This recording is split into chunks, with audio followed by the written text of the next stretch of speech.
The conference this year is intended to approach the changes as well as the challenges we as teachers, administrators, students, and parents faced in somewhat non-traditional way beyond the normal emphasis on materials, assessment, and traditional resources. Is intended to approach the changes as well as the challenges, the opportunities we that as lie teachers, administrators, students, and parents face in somewhat non-traditional way as a process beyond the normal emphasis on materials. It involves several kinds of skills that will help students to approach the changes as well as the challenges we as teachers, administrators, it is the realization of both learners and teachers that learning is not confined into what the teacher does on the material states and when the resources and opportunities are provided. It relies on the students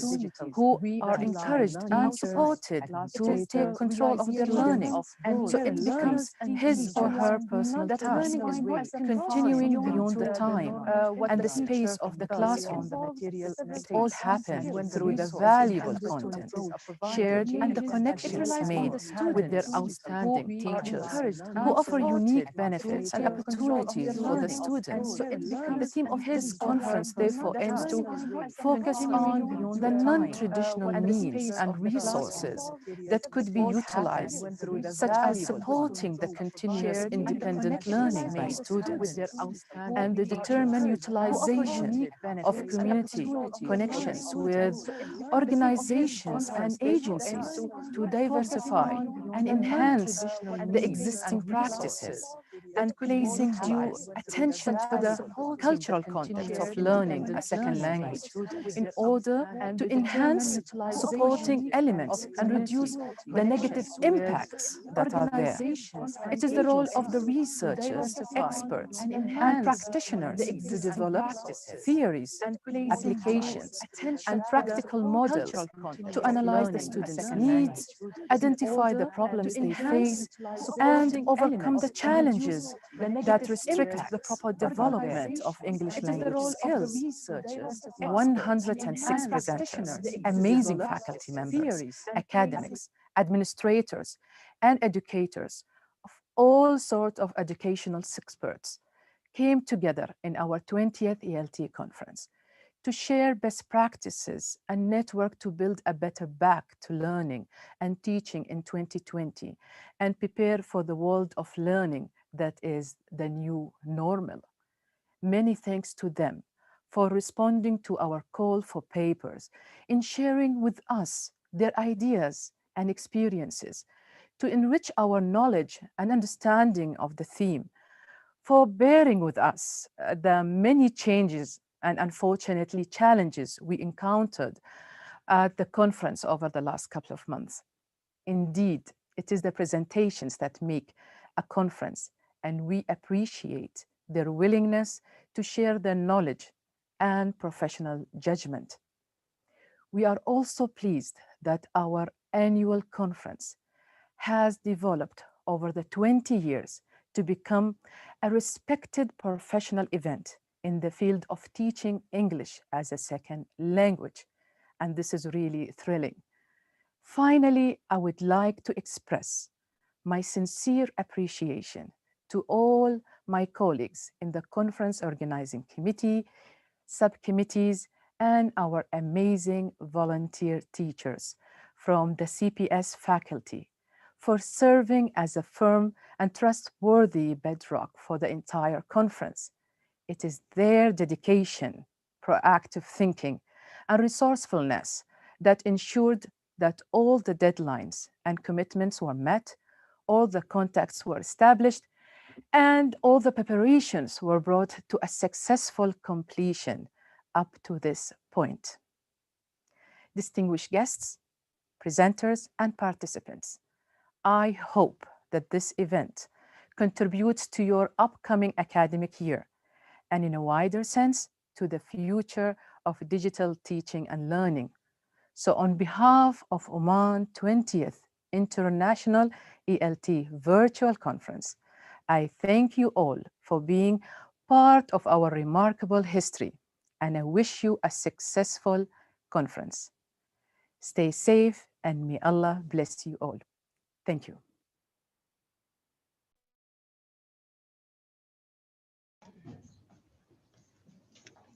Thank you, Dr. Anfal, for your thoughtful opening remark.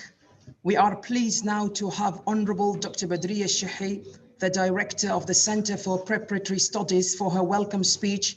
Please, Dr. Badriya, welcome on board.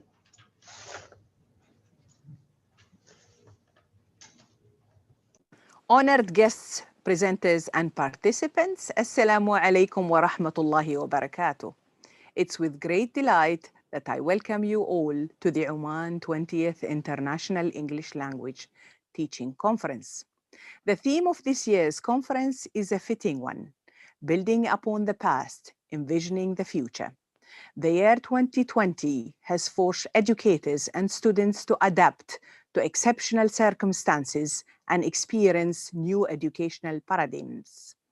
This has been a huge challenge to all of us, but this experience has the potential to be a catalyst for principled, effective, and inclusive change in the field of English language teaching. However, as we continue to develop our teaching during these difficult times, we must be mindful of the principles, ideas, and achievements of the past. Brian Tracy, a Canadian public speaker and the author of more than 80 books, have stated, "Every experience in your life is being orchestrated to teach you something you need to know to move forward." Hence, we cannot ignore the experiences of the past. Revisiting, exploring, and expanding ideas will allow us to see further and navigate to a brighter future. The experience of the last 9 months suggests that e-learning will have a prominent role in English language teaching in the future. We have been forced to embrace the potentials much more rapidly because of the COVID-19 pandemic. However, as we have all discovered, e-learning is not without its difficulties. Levels of skill and experience in IT vary considerably, and for the majority of students and teachers, adapting to e-learning is an ongoing process that is full of challenges. Educators are not only interested in learning the use of the tools of the e-learning, but more importantly, wish to know how these tools can be best utilized for effective learning. How do we ensure our learners are motivated and engaged? How do we foster effective communication and support language acquisition in an online environment? How do we help learners develop the autonomy to make effective decisions about their own learning? To answer these questions, we must identify sound and effective educational principles and methodological approaches and find ways to remain faithful to these as we embrace the affordances of modern technologies. Another challenge of great significance is ensuring inclusivity and overcoming digital divides. Students in remote areas may have more limited access to reliable internet connections, making synchronous online lessons less accessible. Students from lower income backgrounds may have more limited access to the devices that enable e-learning, or these devices may be shared between family members, and we must ensure that learners with special educational needs are not excluded from our visions of future learning. At the Center of Preparatory Studies, we have an expanding community of differently abled students, including blind and visually impaired learners.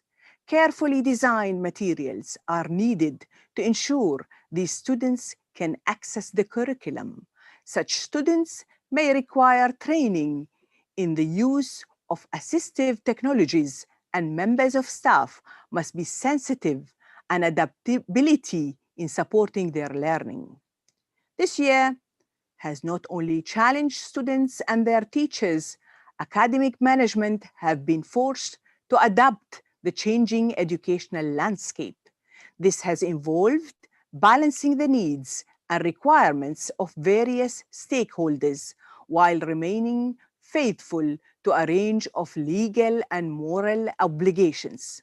We have made decisions relating to course design, pacing, assessment, and the management of our teaching staff. We have needed to consider the varying levels of technological expertise within our staff and their professional development needs. We have also had to ensure a careful balance between providing guidance and support for teachers while respecting their professional autonomy and judgment. This year's ELT conference aims particularly at keeping abreast of the rapid change and innovative curricula that are currently being introduced by forward-thinking educators. The conference will be addressing a variety of topics concerning where the future of English teaching and learning is headed, as well as discussing ongoing professional development programs for teaching to improve upon their teaching. Regardless of whether the classroom is physical or virtual, our visions for the future will be built around the needs of our learners. So we now look ahead to a diverse and stimulating virtual conference. The research findings, theoretical reflections, and practical ideas presented in the conference may be challenging or conflicting, yet they will inspire us to develop our teaching in innovative ways. We hope that this will provide opportunities for interaction, reflection, and innovation. Before we begin, I would like to take the opportunity to thank all of the colleges who have contributed to the organization and reimagining of this conference.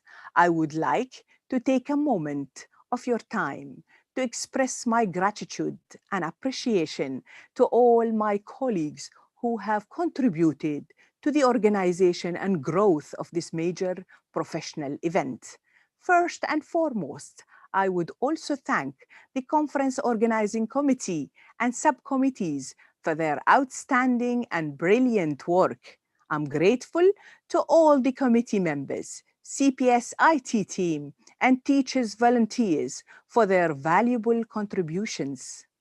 On behalf of the Center for Preparatory Studies at Sultan Qaboos University, I would like to thank the university administration for their unfailing moral and financial support. I thank the University Press, Department of Public Relations, the Center for Information Systems, and the Center for Educational Technology at SQU for their help in preparing for our virtual conference. Once again, I would like to thank you all for participating and being here with us. May it be a memorable and stimulating experience for all of us and guide us to build upon the past of English language teaching and envision its future. Thank you.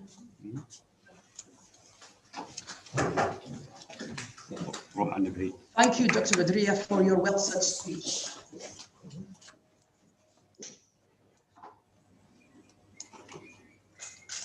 I think we need some lights.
Indeed, as we start this academic year, it's hard to predict with certainty what lies ahead over the next couple of months or years.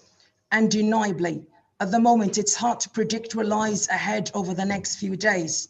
But in this rapidly changing world, we are confident that the commitment of our teachers and students, the energy and ideas of our researchers, and the common goal of doing more for this country will put us in an excellent position to weather any storms ahead.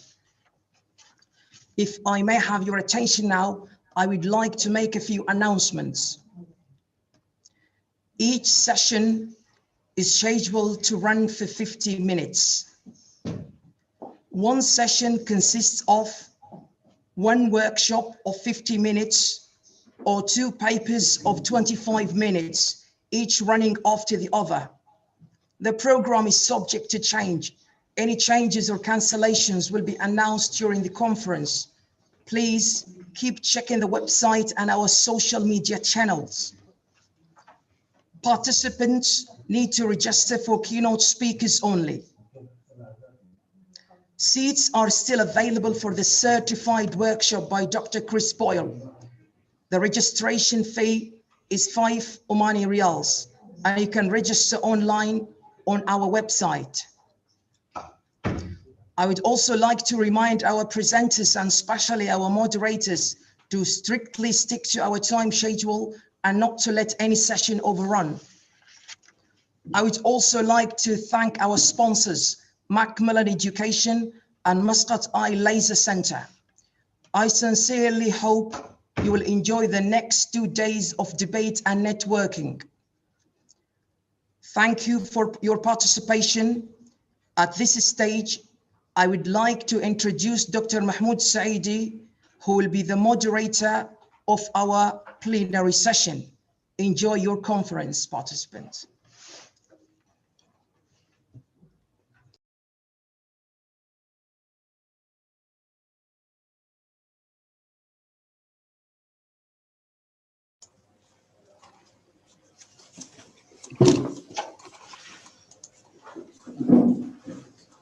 Dear guest speakers, dear conference participants, a very good morning to you all and a very warm welcome to Oman's 20th International ELT Conference. Ladies and gentlemen, please join me in welcoming our first plenary speaker for this year's conference, Dr. Saleh Al-Busaidi. Dr. Saleh Al-Busaidi is an associate professor of English as a foreign language at the College of Education, Sultan Qaboos University, and has assumed a number of educational leadership positions in the past 25 years. He is currently the Dean of the College of Education at Sultan Qaboos University and previously served as the Director of the Language Center here at the university.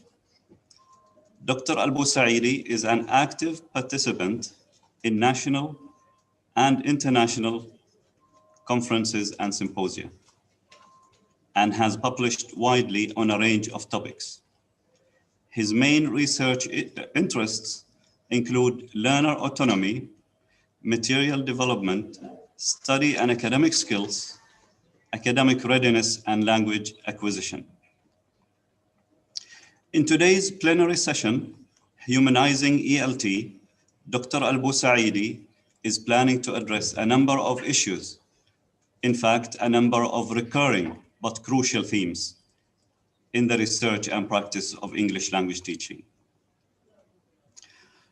Carl Rogers, who is sometimes known as the father of humanistic psychology, with tremendous contributions to the field of education, once said, "The facilitation of significant learning rests upon certain attitudinal qualities that exist in the personal relationship between the facilitator and the learner." Such a relationship has since been widely discussed and often contested among educators and researchers, highlighting notions such as active learner involvement, learner autonomy, personalized learning, learner-centered pedagogies, and self-directed approaches to learning. While obviously these are not new topics in the educational discourse, Dr. Al-Busaidi aims to highlight how reimagining these themes at this stage of time, when our students are required to fully engage with their learning. When they are fully engaged, when they are fully required to engage with their learning process remotely, is becoming even more pressing. It now indeed seems more urgent than ever to focus our educational effort on nurturing our student responsibility towards their learning and to adopt a learner-centered approach in which students are treated as our clients. And while digital technology has thus far been playing an important and significant role in facilitating the more recent and sudden shift towards distant and remote learning pathways, we are at a time in which we greatly need to rethink the roles that digital technology can and should play in facilitating some new innovative and creative learner-driven ways capable of enhancing student engagement, especially in situations like the current one, when our students have no choice but to independently navigate their academic requirements away from their institution, the institution in which, until very recently, was the source of major in-house support for them. Taking a stance on the broader theme of humanization of English language teaching, this presentation by Dr. Al-Busaidi will then address these issues and highlight the implications for ELT teachers, curriculum developers, and testers. Dear conference guests, I will now hand over the microphone, virtually speaking, to Dr. Saleh Al-Busaidi to take us on these interesting themes in his speech. Dr. Saleh, just a kind reminder, this session will go on for around 45 minutes. I have already taken a few of these. So we will wrap up just before 11, and we'll have around 7 to 10 minutes for questions. And unfortunately, it seems our guests today, for the first time after 20 years, will not be able to interact with you on the phone, on the microphone. But I will try to, have some questions online to you so you can answer them. I'll try to select the most pressing questions here. So Dr. Saleh, okay, please, thank you are you, welcome. my friends and colleagues. This is Saleh Al-Busaidi at the College of Education, Sultan Qaboos University. I'm so glad to be with you at this virtual conference. Can you hear me? Can you all hear me? Yes? You can? Yes, Dr. Saleh, although I cannot hear you very well. Thank you. Now, how do I present? Do we need to give me permission, or I can push a button somewhere?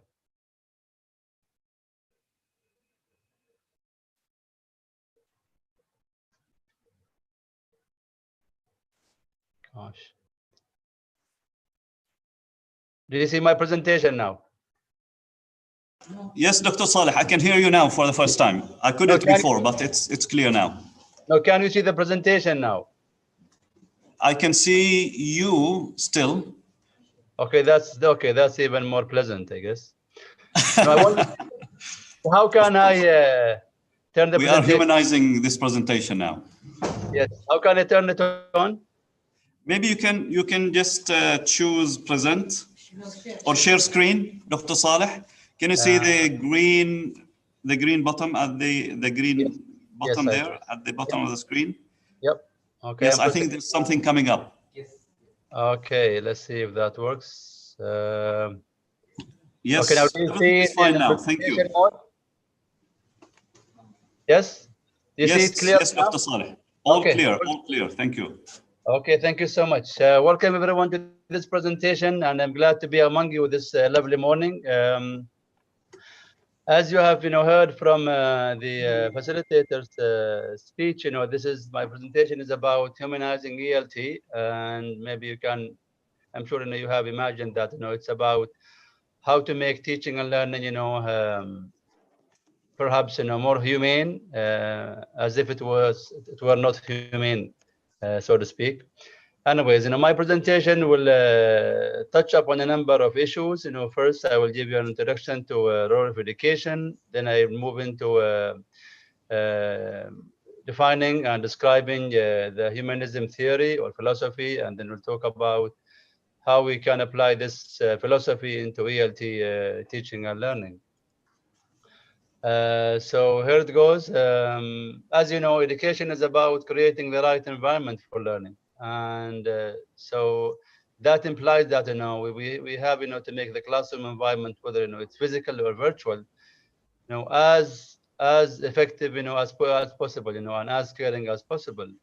Now the question is, to what extent do our classroom reflect a humane climate? And if we, each of us, asked, ourselves, how do we do that? To what extent do we do that?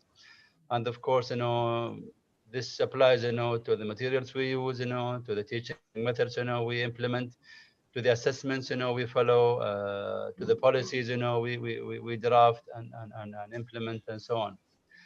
And also how much joy, for learning exists in our classrooms. And maybe this is even more pressing now with e-learning, and I'm sure, you have your own stories to share with each other about, limited or maybe lack of interest, among students, in e-learning. And with the wide spread of technology making knowledge, at the students' fingerprints, fingertips, sorry, how has our role changed, as educators or as teachers? Are important questions, for us to think about. Now, in theory, in the books, education aims at transforming societies and individuals, to make them more effective citizens through giving them, a certain knowledge base, and a certain skill set, in a way that will prepare them, for the job market, and that's very important nowadays.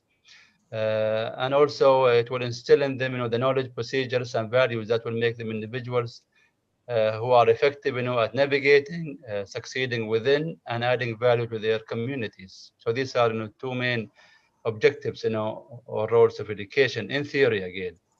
Now let's compare this to practice. In practice, at least, well, I'm not talking about all of us, but maybe that tends to be the common practice among many classrooms. There is heavy focus on facts and procedures driven by the lecture style. And unfortunately, you see more of that even online, which is, of course, which makes, learning even a bigger challenge, to achieve. There is excessive focus on completion of content and assessment for various reasons. We'll talk about those in a minute. And of course, all of that, then results in lack of interest among kids or among students, lack of attention, low performance, and negative perceptions, towards learning and teaching. So if the students, they equate, learning and teaching, with just, completing, a certain content, maybe, finishing a book, and maybe passing a certain assessment, that sort of impression, will form into their minds, and maybe it will stay for a long time. Now, for many years, people have been talking about, a need for a paradigm shift in education. So shifting from traditional educational approaches, like, teacher-centered, content-based teaching and learning, test-driven teaching and learning, one-size-fits-all, programs or modes of learning and teaching, and linear approaches to teaching and learning, which means that, you have a specific set of objectives, and the students, they have to cover each, a certain objective, at a time, and then move on to the next objective. Or maybe, you have maybe a certain number of chapters or units, the students have to learn, and you do that linearly. And because, because of the influence of technology, globalization, workplace shifts, there have been calls, to shift the paradigm, to shift our approach to learning and teaching into student-centered approaches, skills-based. So the students, they are empowered, they've got some skills, to use, for their own learning. Process-driven, so we focus more on the process more than the content. Differentiated models of teaching and learning, flexible learning modes, and adaptive assessments, online or offline. Now, to what extent, have we achieved that? And we have been talking about this, for many, many years now, even before, the start of the 21st century. And until now, until this moment, we still talk about teacher-centered classrooms, and test-driven, teaching, and all of that, traditional educational approaches and teaching methods. So we need to do something about this. There has to be, some sort of reconsideration, reconceptualization of our approach to learning and teaching. So that's why, I thought of the humanism theory or philosophy, as a way, to maybe introduce, some changes that are needed. Just to give you a brief introduction to humanism theory, it's a philosophical view, so it's not a view, sorry. So it's not a teaching method. It's it's got some underlying principles, and so it's like a framework and or a view to or an approach to teaching and learning, and it will not give you a specific way of doing a specific thing. You just adopt it as an approach. But this philosophy or theory, it regards students as thinkers, discoverers, and change agents. So it gives them a lot of responsibility. And as you can imagine, humanistic education, will be centered around the child, and facilitating, their learning, empowering them, in the classroom and also outside the classroom. Also, trying, to make, what the students learn in the classroom and outside, as relevant as possible to their needs, future needs, especially. And we'll talk about, different suggestions for that later. But this philosophy is concerned, with the development of the person rather than, with the acquisition of content, as it were. There are 5 main principles of humanistic teaching or education. The first one is students' learning should be self-directed. So the students, will have a lot of responsibility, to manage, and observe and monitor, their learning. Schools or universities, should produce students who want and know how to learn. Again, it talks about learner autonomy, and students taking charge of their learning. And according, to them, to this philosophy, its advocates, the only form of meaningful evaluation is self-evaluation, because it's believed that the students, they know themselves, more than anyone else. So there has to be a way, of allowing them, to assess, their progress, completion of a task, maybe, completion, of a certain, maybe, program and so on. But of course, then, we have, then questions about, fairness, and effectiveness, and students' ability, to judge, their own learning and all of that. All of these, of course, will come up as maybe legitimate concerns. Then there is, the principle of feelings and knowledge are important in the learning process. And then the final one is students learn best in a non-threatening environment, and that's very important, and it's key to this philosophy. So the students, they have to want, to learn, and they have to enjoy the learning process. And of course, I mean, there are so many different ways, we can implement, and bring to class to do that. And I'll give you a few examples when we talk about ELT later. Characteristics of humanistic education. So there is greater attention to thinking and feeling than to the acquisition of knowledge. It's there, but it's not given as much attention as developing thinking and feeling and attitudes. Also development of notions of self and individual identity. So the students, the goal here is, to develop students' self-confidence and self-esteem, because we want them, to be able to take charge of their own learning. Then another important characteristic here is a communication between the teacher and the child or the learner. So there has to be, good and healthy relationships between the teacher and the child, for the child, to enjoy learning and to want to come to class, and do their best, in the classroom and outside the classroom. So it's about what's called self-actualization, or maybe, self-esteem, making the students responsible, for what they can do. Also, to develop in them, to develop, within them motivation for learning, and to achieve their full potential. And this requires, giving the child or the learner, unconditional positive regard, which means that, the students, will make mistakes. So we have to tolerate that, the students, sometimes, they may need, additional support. So we have, to put that in the system as maybe, remedial programs, maybe, or maybe, additional support, for the kids. If the students, for example, those maybe who have some sort of special needs, physical or otherwise, that has to be also built into the system. So we have, to appreciate the students, needs and interests. And finally, we need to find ways to inject a human spirit into the classroom. So classrooms, they don't have, to be rigid. There has to be some sort of, interaction, and care, shown to the kids, in the classroom for learning, to take place. There are three main conditions, to help the kids, achieve self-actualization. First of all, there has to be a goal. So the students, they should know where they are heading and what they have to achieve. That could be maybe, in the form maybe of a set of learning outcomes, or maybe, a certain target, or maybe, key performance indicator, or whatever it might be. So once we have that target, we are aiming at, there has to be some sort of opportunity, because, without the opportunity, the students, might be lost, so they might not know how to get there. Of course, I mean, those who are motivated, they will try their best, but they might not, it might take them, a longer time than, if they were, guided and given some sort of advice, or maybe in a structured way, or maybe in a less structured manner.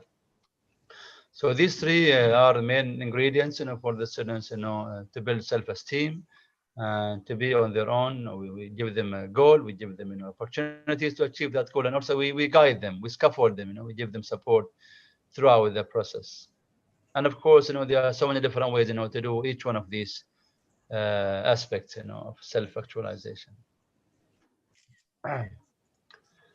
Now, this is maybe, an extreme view of a humanistic classroom. As you can see, maybe it almost doesn't exist, unless perhaps maybe, at early ages, maybe age 2, age 3, preschool, perhaps.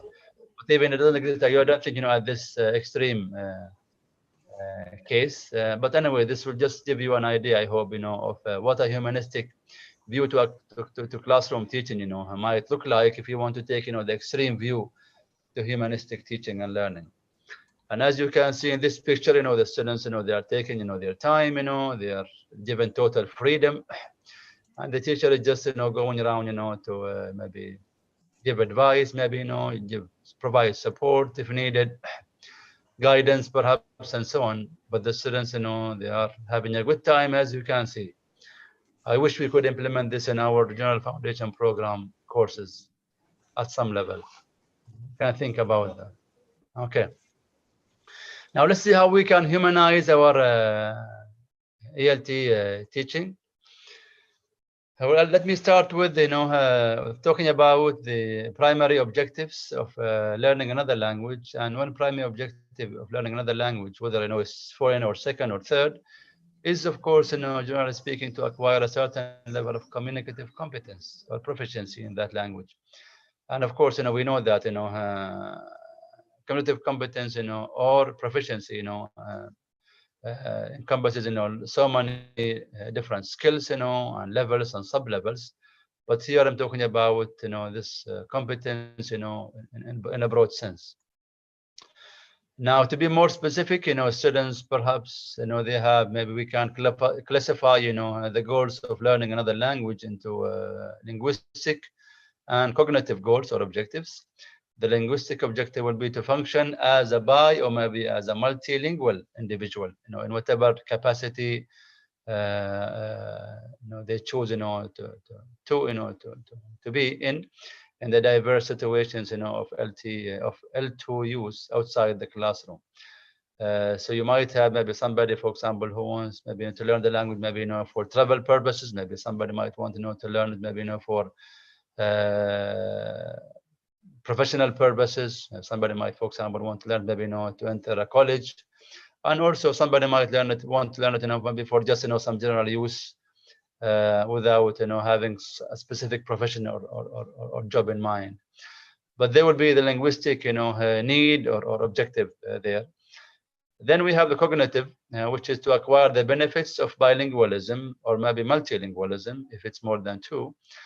As you know, in learning a language, we don't just memorize a list of words or maybe memorize maybe grammatical patterns. What happens normally is that we in our minds we make links, we try to connect the different systems of the language, whether it's the syntactic system, the phonological system, or the lexical system, and see how all of these function together for us to make meaningful use of the language. And believe me, a lot of cognitive activity happens in our little brains when we learn the language. So it's both linguistic and also cognitive burden and benefit to the child or to the learner. And for this to happen, for those objectives to be achieved, learners need to be positive about the target language, because if somebody comes to the class with a negative attitude or perception about the language, what about the class or about the teacher even, in that case it might not facilitate the learning. And the same thing is true about about their view about themselves, about their self-esteem. If they believe that they can do it, and they will make an effort at least to try and maybe make some progress. And if they are in a safe, so to speak, classroom environment, they will seek help. That's why one principle of this philosophy is that students need to feel safe and welcome in the classroom, and you probably know what that means. So learners need to be engaged affectively and cognitively. Affectively, through maybe entertaining, and accommodating, their feelings, their views, their perceptions, opinions, and so on. And we engage them cognitively by challenging them. We give them maybe puzzles, maybe problems to solve, and also we use inductive and deductive approaches to learning and teaching, especially perhaps the syntactic structures of the language. So the students have to be challenged in both ways. Because the affective and the cognitive engagement will hopefully lead to effective and durable learning, and a lot has been written about this, as you may have come across in your readings. So we need to have those two elements. The students are engaged effectively and also cognitively for effective and durable learning to take place. We could apply the humanistic approach. As I said, it's a broad view. It's not a specific method to be applied in a specific situation. It's much bigger than that. So we could apply it at 3 levels. Maybe you can think of others, but we could apply it at the materials level, delivery level, this is teaching level, and policy level. Materials level, this will be through designing and using relevant and interesting topics and activities, and I'll give you a few examples later, but this is about of course, you will need to know about the students' culture, what interests them, the most, what they are more likely, to want to read about, to listen to speak about, maybe, to write about, and so on, and activities. Then delivery, we focus on skill training and building their autonomy. because again, the focus here is on in empowering the child. And one way to do this, is to equip them, with the strategies they will need, to be, independent, to some extent. Then at the policy level, we integrate, learning and assessment, and I'll talk again more about this in a minute. And also, we need to involve both the students and teachers in decision making, at the institutional level, because if they feel that they are left behind, and here I'm talking about both, the students and the teachers, they will not have, the interest, perhaps, to implement, such an approach, to learning and teaching. So to start with humanizing materials, now there are a few principles. I've listed 3 here for how we can make, humanized ELT materials. So when we develop materials, or maybe when we look for materials, when we adopt existing materials and adapt them, we need to design interesting and relevant and enjoyable texts, and activities that make, positive impact on the learners. So, we want something that the students can then maybe think about and relate to when they go home, when they talk to their friends and peers and so on. And if that text or that topic, leaves an impression or leaves a mark, in the students, hopefully, it will maybe, make them want to learn maybe more about that topic. Maybe it will make them, more, they want to come back to class again, and maybe, investigate that topic or that issue further. Secondly, we need to stimulate students' responses through personalized activities, through controversial topics that solicit, their opinion, feelings, views, and so on.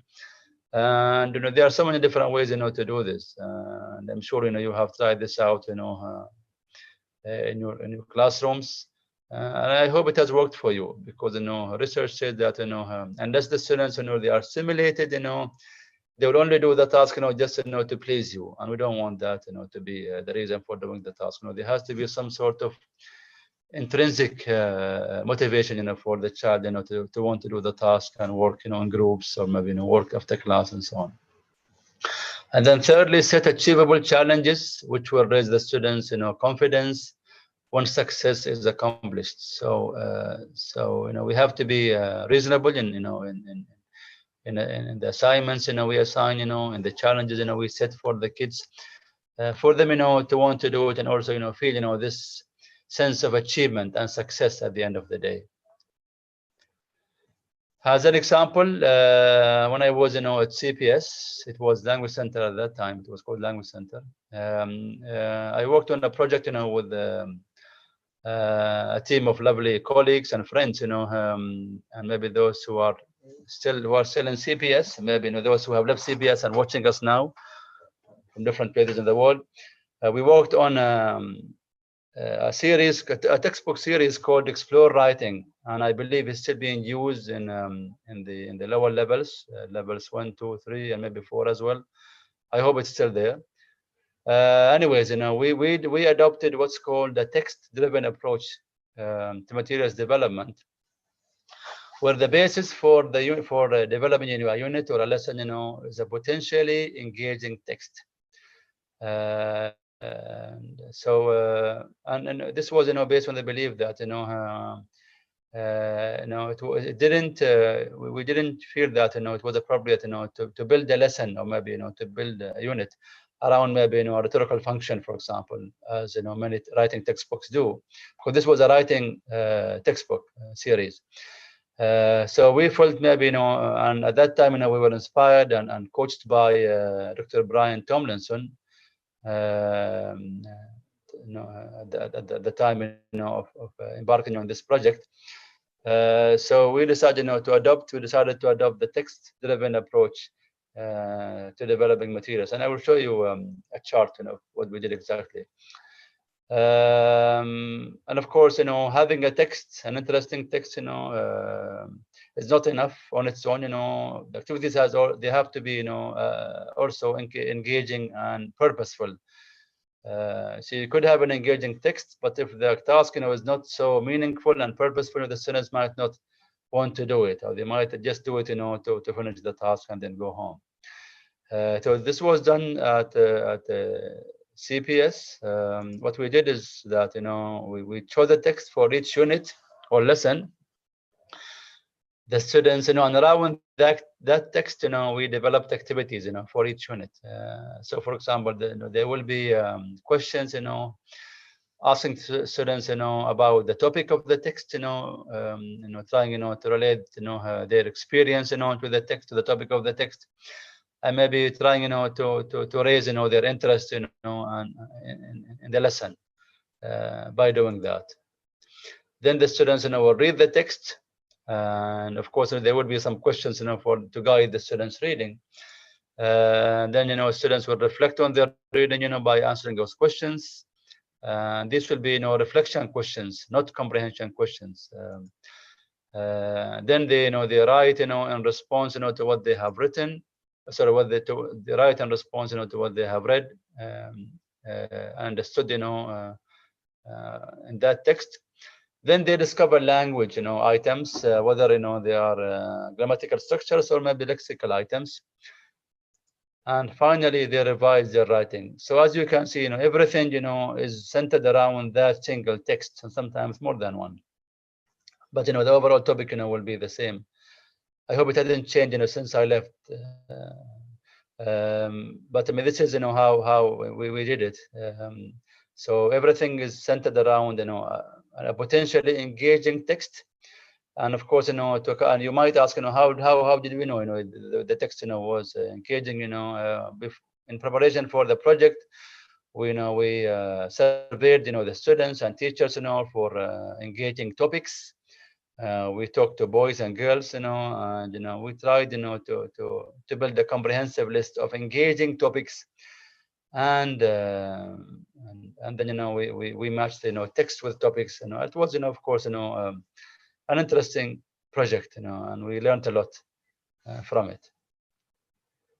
Okay, so this was, one example of how we did that. I'm aware of the time, so I will try to speed up. Now, moving on to the second element, which is humanizing ELT delivery. Now, as you know, the explosive growth in individualized learning facilitated through technology, and this is, what we are experiencing now.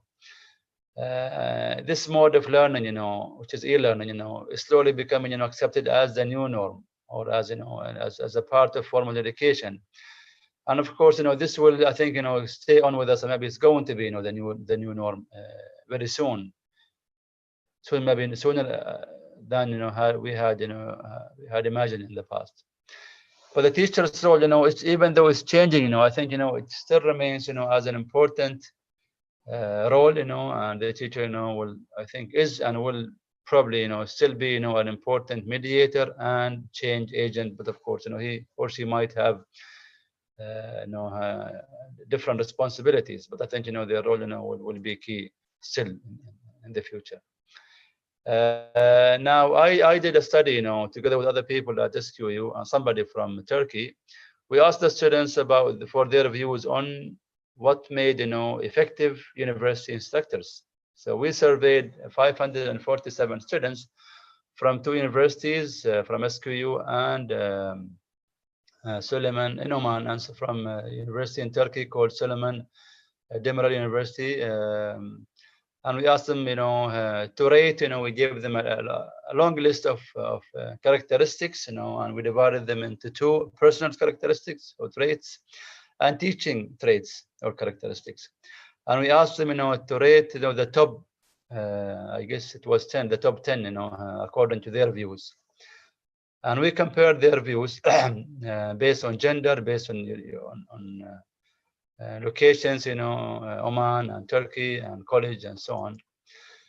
And this is a list of, according to the students in both countries and institutions, of the top characteristics of effective university teachers.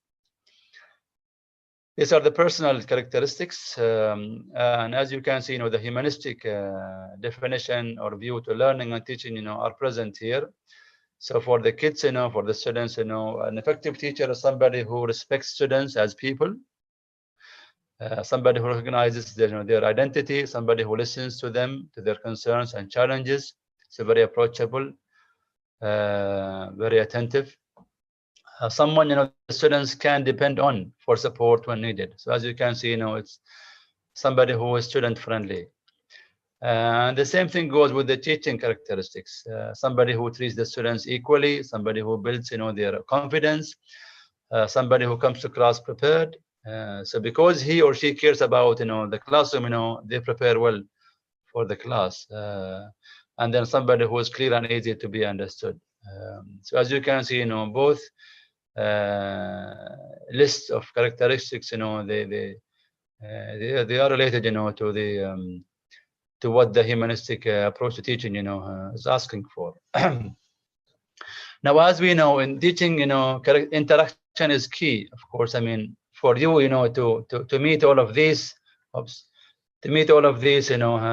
requirements, if you like, there has to be some sort of interaction between you and the kids or the learners, and of course e-learning has made this interaction even harder, and depending of course on where you are situated, if you are in an Arab culture or an Islamic culture, interaction can be a bit challenging, especially if you have girls, and I'm sure you have experienced this in many ways since the start of COVID-19 pandemic. So so because everything has moved online, there is lack of interaction, the lack of presence. You don't see the students, you don't feel them, you can't relate to them, to their concerns easily. Many students they refuse to turn the camera on. I mean, maybe for some good reasons, but unfortunately also many of them, maybe all of them, they refuse to turn even the mic on, and that's really bad. So unless and of course all of this defeats the purpose of interaction and engagement and all of that. So we have to find ways, innovative ways, to make this interaction happen. I don't know. I mean, you are, I guess, you are experts in your field, but there has to be some sort of mechanism, to encourage the students, to participate. I want you to watch this short clip, and I've written here, someone but not the student is there. Maybe you have seen this before. A few seconds.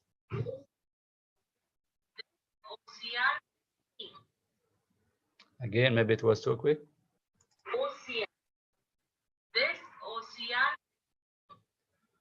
So based on what the teacher can see, somebody is there. I mean, the cap or the hat is there.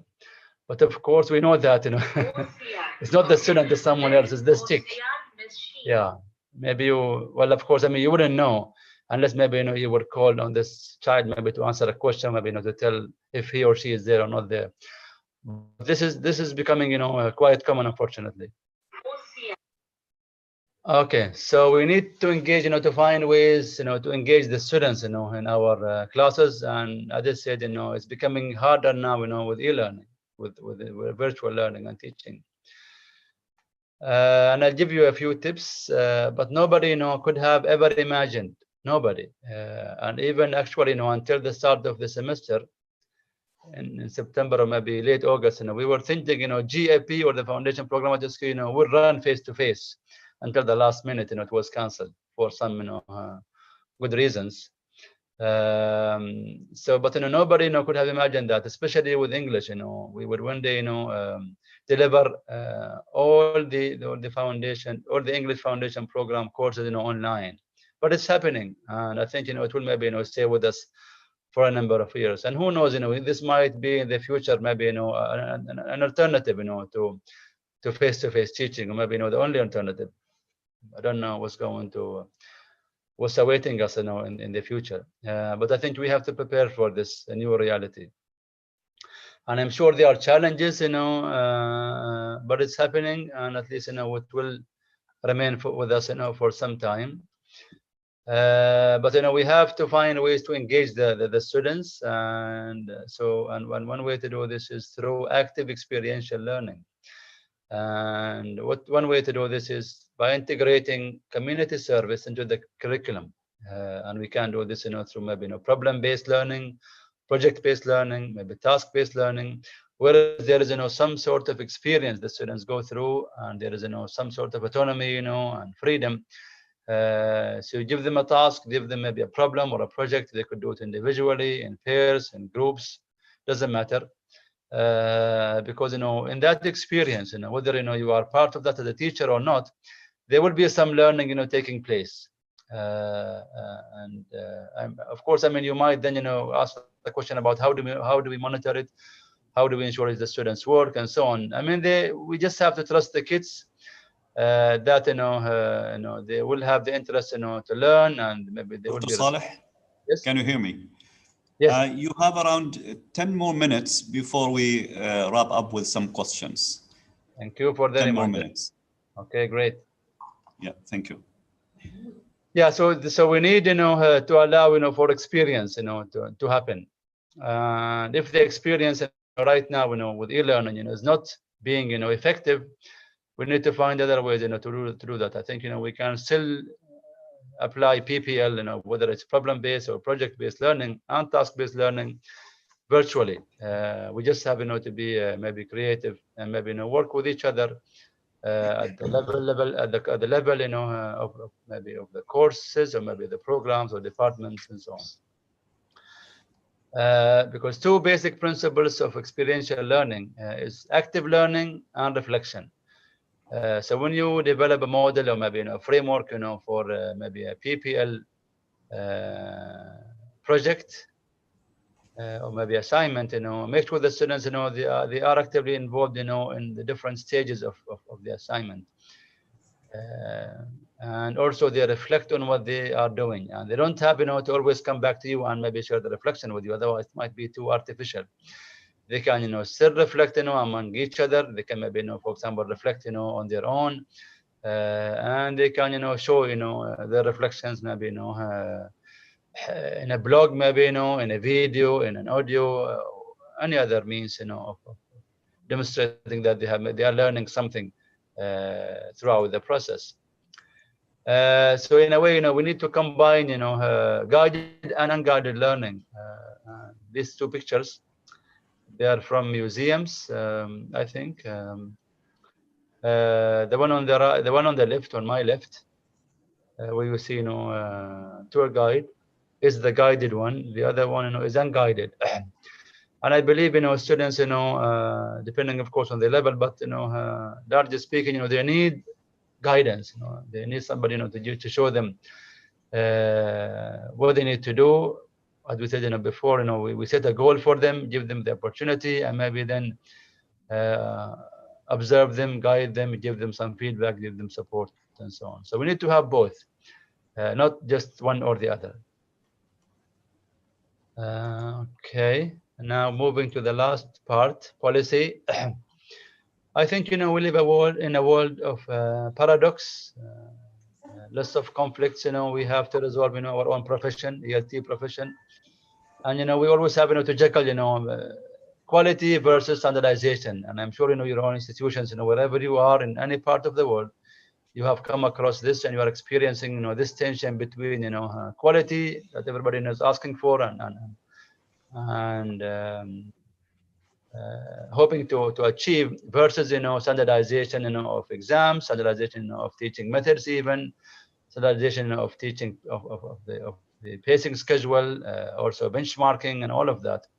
So how do we juggle the two? How do we balance? How do we strike a balance between the two forces that are squeezing us almost? So I think we as leaders, managers of programs, managers of and heads of departments, course coordinators, and so on, and teachers, we need to find a common ground, because if you go either way, it's going to displease the other party. But I think we will be losing a lot. We will lose our students and teachers if we just focus on, especially if we focus on the red area, on standardizing materials, assessments, teaching methods, pacing schedule, and so on. I'm not saying I'm not saying we shouldn't have some sort of a framework, but I think there has to be a good level of flexibility for to allow the teachers to respond to the students' needs. And believe me, it's even I think it's even more needed at this era of e-learning. Otherwise, we find ourselves in a tail wagging the dog situation, where the essence of education has been hijacked by all these external requirements. So what happens in this case, we are driven away from the classroom by external forces. Maybe, for example, the students, maybe they have to achieve a certain mark, and we have maybe to finish a certain number of chapters. Maybe we have to, for example, the program maybe has to achieve, maybe they has to pass, the program has to pass a certain accreditation requirement, and so on. So what drives the process will be not the students' needs, but it's the external factors, as you can see from this example. So we don't want to continue to live in a situation of a disintegration between learning and assessment, but we want to integrate them and combine them as much as we can. And people need to talk. Those two parties, they need to talk, teachers and assessors and materials developers.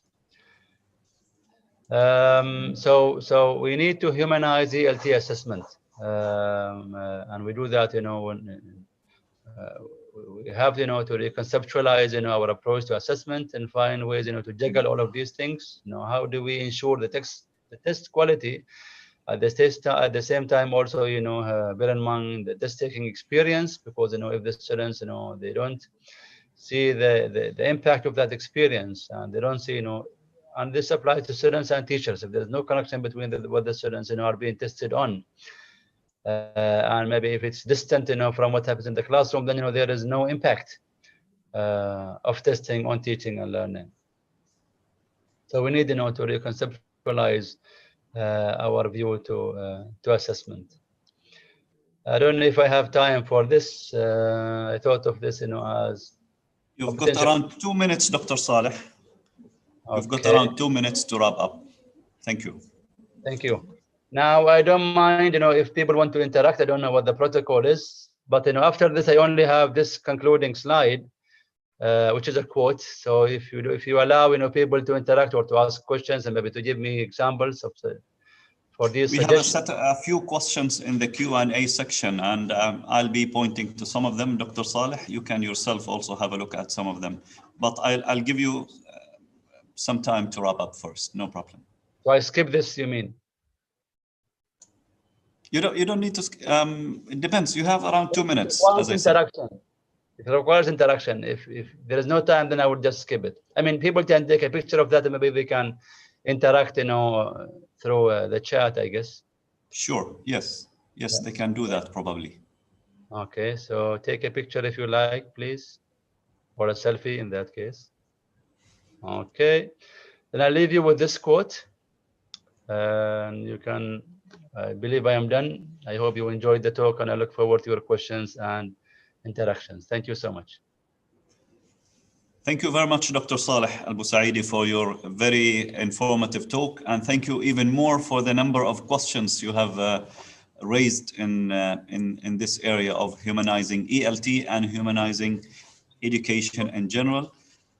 Thank you so much for such a great presentation.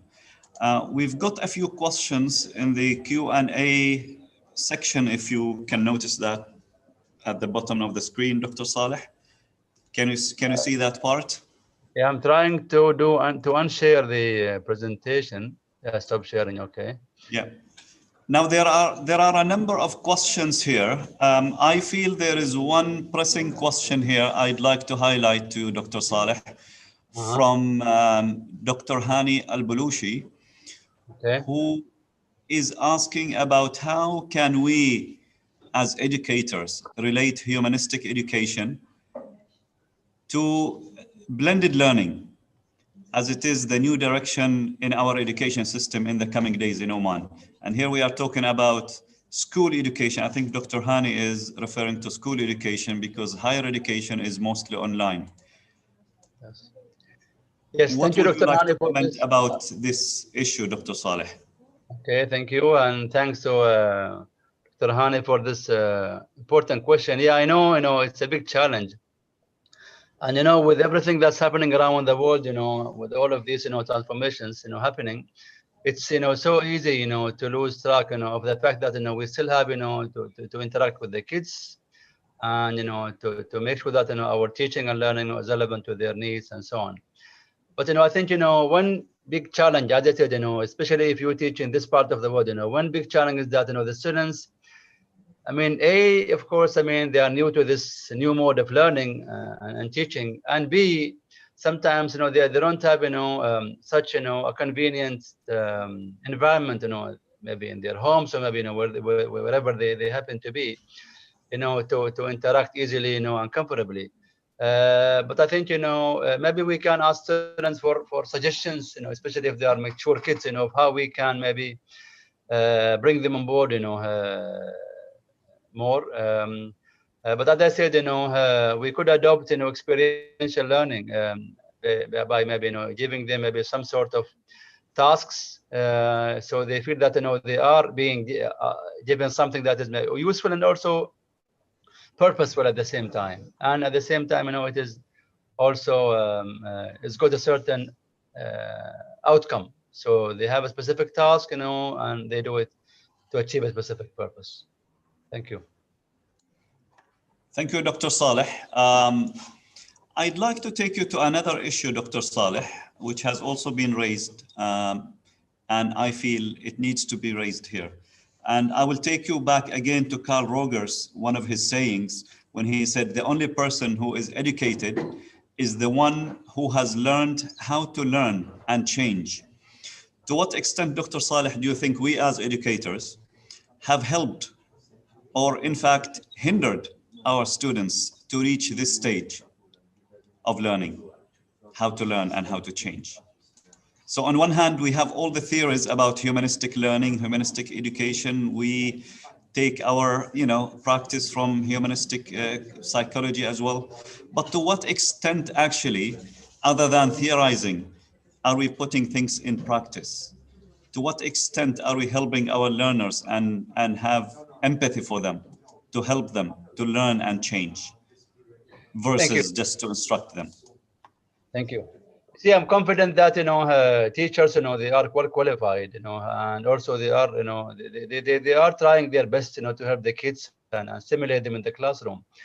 But sometimes, there are some external factors, whether, they are from the program, maybe from the community, and they are even, of course, more obvious, with e-learning. That sometimes, they restrict our maybe, imagination. Maybe they maybe, they impose on us maybe, some restrictions, some limitations that make, creative teaching, if you like, maybe in a humanistic, view to teaching, a bit controlled.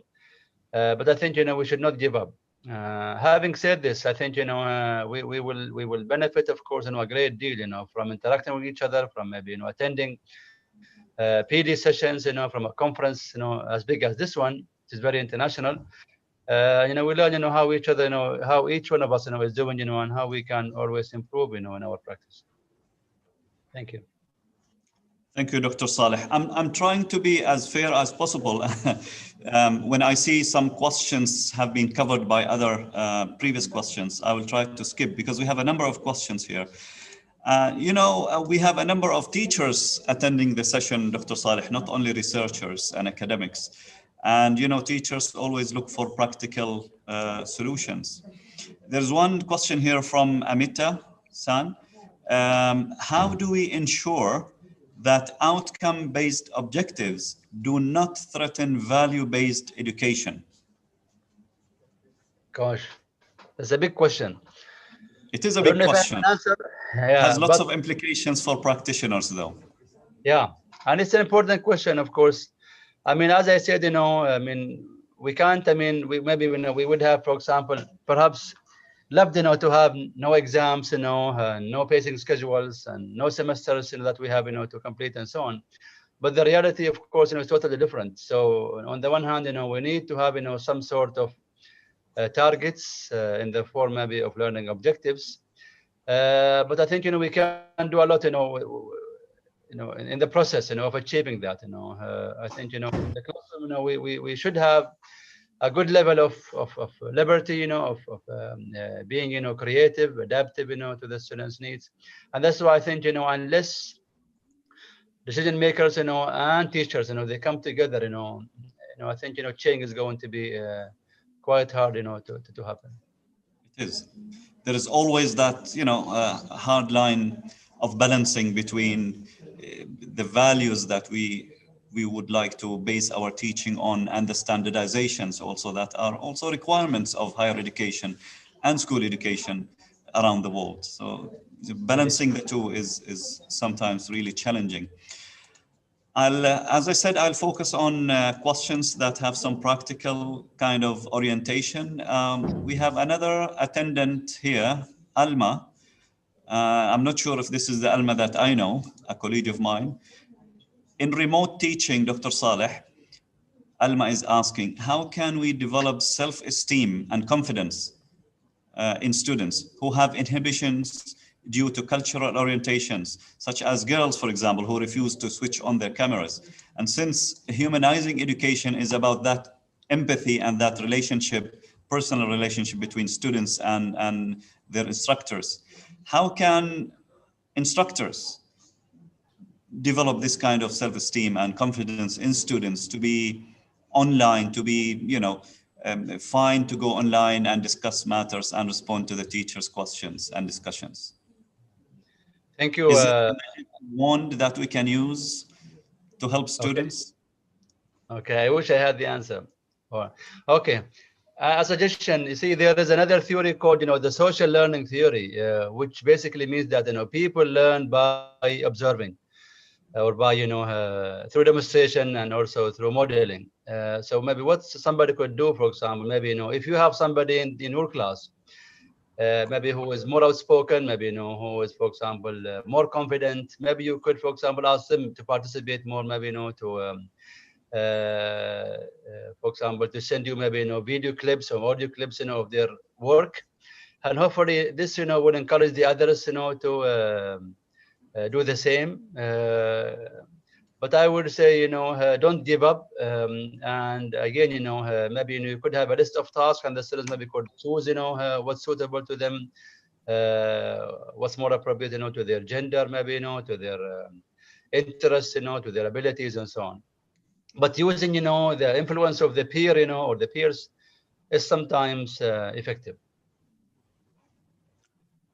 Dr. Saleh, all what I have of time now is just enough to thank you once again for your very interesting, very informative presentation in today's plenary speech.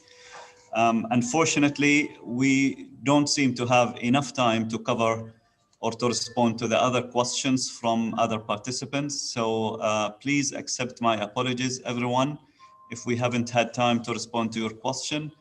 And please join me to thank Dr. Saleh Al-Busaidi for his presentation with us today. Thank you so much, Dr. Saleh. Thank you so much. Thank you. Thank you so much. I'm not sure if we have another platform where we can respond to some of the questions, but I'll get in touch with the conference coordinators, and I will see if we have any other way to have these very, very good questions that our attendees posed today on this session. And if there is a platform, we will make sure to respond to them in whatsoever way possible, inshallah. Thank you so much, Dr. Saleh. Hope to see you around in today's other sessions. Thank you. Allah, bye. Thank you, guys. Thank you so much, Dr. Saleh, for your thoughtful presentation, and Dr. Mahmoud for moderating it. Now, dear guests and participants, we will shortly start our concurrent sessions. Enjoy them and have a good day ahead.